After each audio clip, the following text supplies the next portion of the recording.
So everybody told you that you had to have your house paid off before you retire. Well, what if I told you that your house is it's just an anchor that's weighing down your lifestyle? Today, I'm going to take a contrarian position and use the math to show you that renting might not only be better for your lifestyle, it could even be better for your wallet. So let's dive into the numbers. And to do this, I had to make some assumptions, but I think you'll find that they're pretty accurate. In this slide, we're going to talk about the monthly carrying cost. And the assumption I made for this is an existing 4-bedroom, 2.5-bath house, about 2,000 square feet. And the owners have 5 more years to pay on their mortgage at a 6% interest rate. All of that seems pretty realistic. Again, your situation is going to be completely different. And as you look at these numbers, you may say, no, that's not for me. This is the median nationwide. So principal and interest on that note is $966 a month. Tax, that's real estate tax, monthly, roughly $425 a month, about $5,000. Insurance, again, if you live like me down here in Florida and you own a home, this number would be a dream number. Well, let's assume it's only $150 a month. Maintenance on a monthly basis, we usually use a rule of thumb. When I was an investment advisor and a financial planner, that was kind of a rule of thumb I would use for people who were interested in purchasing a house. It's about 1% of the market value. In this case, market value is around 4.25, so it's $350 a month. And then the ubiquitous lawn maintenance. Having grown up in Massachusetts, lawn maintenance is one thing, but plowing and shoveling and all the things you have to do every winter, that's included. So that's $175 a month.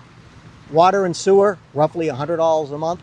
And then lastly, electric. And again, $250 a month may be a number that doesn't make sense to you.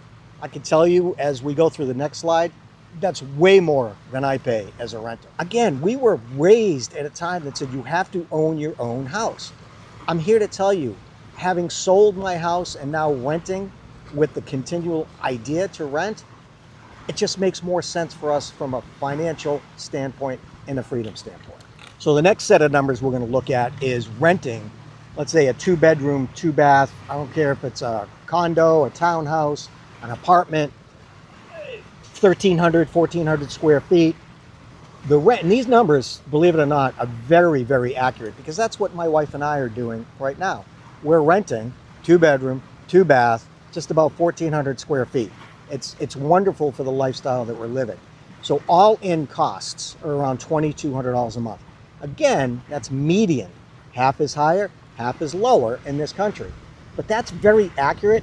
Now, all-in cost, if you're not familiar with renting, and especially in this day and age, that includes pet fees, that includes pest control on a monthly basis, that includes them maintaining your air conditioner by replacing the filter every few months. That also includes trash valet. In other words, every night you just put your day's trash in a bin, put it outside the door, it gets picked up. All of those are part of the all-in cost, and in this case, $2,200 a month. Renter's insurance, it's very accurate, about $20, $25 a month, because you're really only protecting your own personal property inside the unit. If the unit burns down, you don't have to pay for it, but all the stuff that you have, that's what the insurance is going to pay for. And it also, if you add that to your renter's policy, will pay for a place for you to live while your unit is either being repaired or you're looking for another place to live. So that's renter's insurance. Utilities, $250. That's water, sewer, electric. That's a little high on our end. We pay maybe $60 a month for water and sewer and maybe $70 a month for electric. So that $250 is much lower in my case.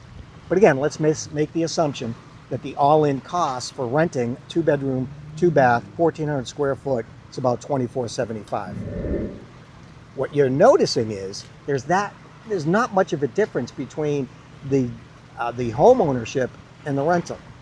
And you may say, well, wait a minute. In that first slide you showed me, there was $966 a month in mortgage, and I'm going to have that paid off. So that's like $1,000 that I won't have as a carrying cost that you just said I was going to have.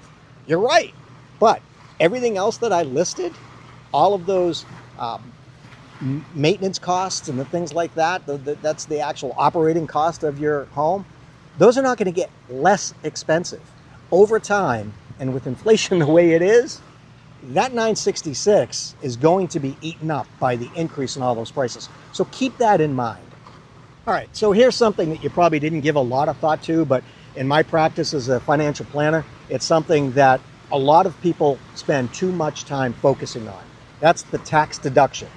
And until recently, and I'll go through the one big beautiful bill, people that had high interest rate mortgages and lived in high property tax states were giddy when it came to tax time because they were able to write off those interest costs and those property tax costs. But under the one big beautiful bill, that's changed. Now again, focusing on over age 65. Well, let's take a look at this slide. The interest on the home that I used as an example is roughly $3,000 a year. The tax, as it was said, is about $5,000 a year. And let's assume that this couple also donates to charity.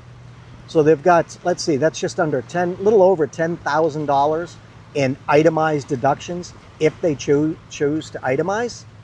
But there's SALT deductions if they lived in a higher real estate tax up in the Northeast someplace is capped at $40,000. Now, let's take a look at what the one big beautiful bill has done to these deductions. So keeping in mind that the OBBB, the one big beautiful bill that President Trump signed into law just last year, expires in 2028. So like all tax legislation, unless Congress decides to renew it, it will sunset and it goes back to the way it was prior to 2023. So right now, in this year, 2026, over 65, you've got a standard deduction, if you're a married couple now, of $35,500.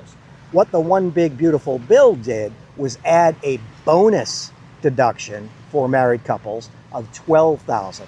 So now your standard deduction is $47,500. You're starting to see where I'm going here, that home ownership used to be, when you and I were growing up, it used to be a good thing because we're able to write off a lot more. But because of the change in tax laws, it's becoming less and less attractive to have a high interest rate and a high tax house. I mean, that used to be a badge of honor for a lot of people, especially us up in the Northeast. But now Trump has decided to wipe that out and given us seniors even higher deductions. So from a purely mathematical standpoint, and this is using static numbers, and you and I both know that things change all the time. It's a push, really. It's almost a push when it comes to renting versus owning. But I'm here to tell you right now, having been retired for the last couple of years, there's an amazing amount of lifestyle freedom. I said at the outset that owning a home could be an anchor to your retirement lifestyle. It's absolutely true. When my wife and I leave for a trip, as a matter of fact, we're heading out on a trip very shortly, we don't have to worry about somebody cutting the grass, picking up the mail, doing all the things that as a homeowner we would have to do. You know, have a Ring doorbell to see who's walking around our property. None of that matters. We lock the front door and we leave. We know that the grass is going to be cut, the lawn is going to get watered. We don't have any trash to pick up, don't have to worry about that.